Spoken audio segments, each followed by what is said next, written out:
Oke, jumpa lagi dengan Bu Lili pada pelajaran Bahasa Indonesia. Nah, materi kita yang lalu kita sudah mempelajari cara meringkas sebuah bacaan, terutama dalam paragraf ya. Nah, ketika kita membuat ringkasan itu sangat erat hubungannya dengan peta konsep atau yang disebut dengan peta pikiran atau disebut juga dengan mind map. Nah, kali ini kita akan menghubungkan materi yang akan kita pelajari, yaitu adanya peta konsep atau peta pikiran, serta beberapa teks petunjuk. Mari kita lihat dalam buku kita.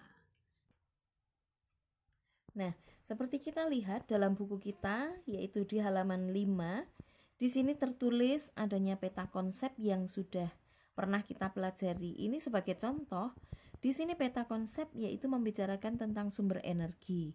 Nah, sumber energi ini bisa berupa contohnya sinar matahari, air mengalir, angin yang digerakkan, batu bara, baterai, gas, minyak bumi, dan juga makanan yang kita makan itu juga merupakan sumber energi. Ini hanya contoh saja anak-anak. Nah, begitu juga di halaman 12. 12 di sini juga ada bagan yang memuat peta konsep. Ini berbicara tentang manfaat angin, bahwa angin itu bisa dimanfaatkan untuk apa saja. Nah, ini bisa kita tulis dalam kolom-kolom berikutnya. Ini sudah kita pelajari, jadi tidak ada masalah. Menurut Bu Lili ini mudah sekali.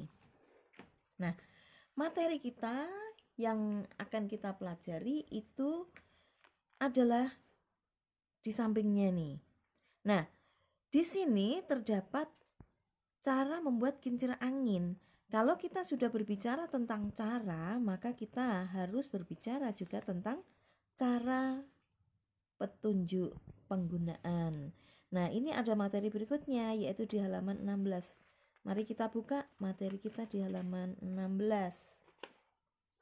Nah, ini dia. Di sini tertuliskan bahwa teks petunjuk jelas penggunaan sebuah alat ini merupakan langkah-langkah menggunakan suatu alat sehingga alat dapat berfungsi dengan baik. Nah, teks petunjuk itu berguna untuk memberikan panduan dan arahan kepada kita agar tidak salah ketika kita menggunakan alat tersebut. Mengapa? Kalau kita tidak membaca petunjuk, yang pertama akan terjadi kesalahan, yang kedua akan terjadi kerusakan pada alat tersebut. Nah, oleh sebab itu anak-anak, ketika kita akan menggunakan teks petunjuk dalam penggunaan alat, kita juga harus memperhatikan kalimat yang akan kita buat. Nah, di sini sudah dituliskan, kalimat dalam teks petunjuk harus jelas, singkat, dan mudah dimengerti. Kalau kita cermati, kalimat yang jelas, singkat, dan mudah dimengerti ini disebut juga dengan kalimat efektif. Oke, ya.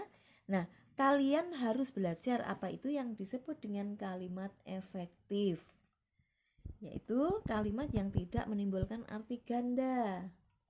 Nah, kemudian kita bisa melihat contoh lagi dari halaman 52. Bu Lili buka 52. Di sini banyak sekali contoh, tapi Bu Lili langsung saja kita akan melihat pada halaman 52.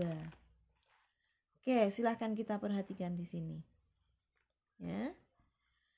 Di sini disebutkan ketika kita akan membuat kipas tangan dari piring kertas. Di sini ada langkah kerjanya. Yang pertama, potong piring kertas berbentuk V seperti pada gambar V. Nah, yang kedua, cat stik es krim dan piring kertas dengan cat akrilik dan kuas.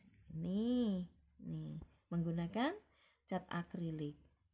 Kemudian, agar lebih menarik, buatlah gambar pada piring kertas. Misalnya gambar semangka. Nih. Jika sudah selesai, maka jemurlah hingga kering. Setelah kering, tempelkan ujung piring kertas dengan stik es krim memakai lem kayu. Tunggu hingga lem kering dan piring kertas melekat kuat pada stik es krim. Setelah kering, kipas buatanmu dapat dipakai. Apa yang akan terjadi jika langkah-langkah ini tidak dilakukan secara urut?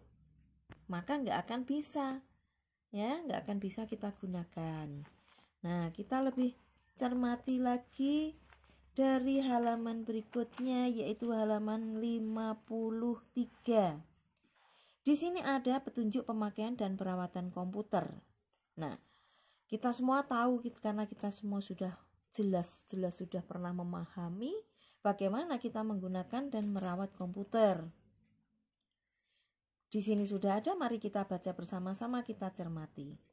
Letakkan komputer di tempat yang kering dan jauh dari sumber air. Pastikan semua kabel telah terpasang sesuai dengan fungsinya. Yang ketiga, tekan tombol pada mesin utama komputer atau CPU, dalam arti Central Processing Unit, dan tombol pada monitor untuk menyalakan komputer. Langkah berikutnya adalah jika komputer tidak hidup, tekan kembali tombol pada mesin utama komputer dan tombol pada monitor untuk mematikan terlebih dahulu. Periksalah kembali kabel-kabel untuk memastikan semua perangkat terhubung dengan sumber listrik. Hidupkan kembali komputer seperti cara awal tadi. Nah, anak-anak, dari contoh urutan-urutan ini semuanya jelas harus kita urutkan satu persatu. Tidak mungkin ketika tombol komputer kita nyalakan dulu, baru kita colokkan ke listrik. Maka apa yang akan terjadi? Komputer tidak akan menyala. Nah, oleh sebab itu, dalam membuat teks petunjuk penggunaan sebuah alat, kalian harus runtut.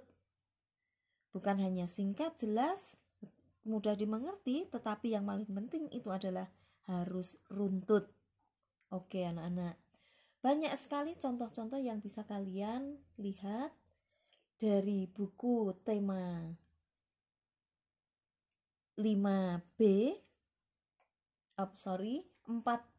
ya, karena kalian masih kelas 4, petunjuk penggunaan ada di kelas 4. Seperti contoh misalnya di halaman 54, 59, 85, dan 86. Nah, itu KD-nya sama, sehingga Bu Lili memutuskan untuk tidak berpanjang lebar karena hanya akan membuang-buang waktu. KD-nya sama, yaitu pada teks petunjuk penggunaan. Sebagai contoh ini di halaman 85. Di halaman 85. Nah, di halaman 85 kita akan mengikuti teks petunjuk pembuatan layang-layang. Berikutnya halaman 86. Yang pertama, lihat setelah kayu atau bambu diraut, itu berikutnya jelas. Ikat kedua batang bambu, ikat sekencang mungkin membentuk persilangan. Tidak mungkin setelah bambu kita bersihkan, kemudian kita tempel di kertasnya kita tempel di bambu yang sudah kita bersihkan. Nggak akan jadi, maka urutannya itu harus tertentu. Oke anak-anak, yang paling penting diingat lagi adalah ketika kalian membuat teks petunjuk, gunakan kalimat perintah. Baik anak-anak, itu saja penjelasan dari Bu Lili. Nanti silahkan kalian kerjakan apa yang menjadi latihan.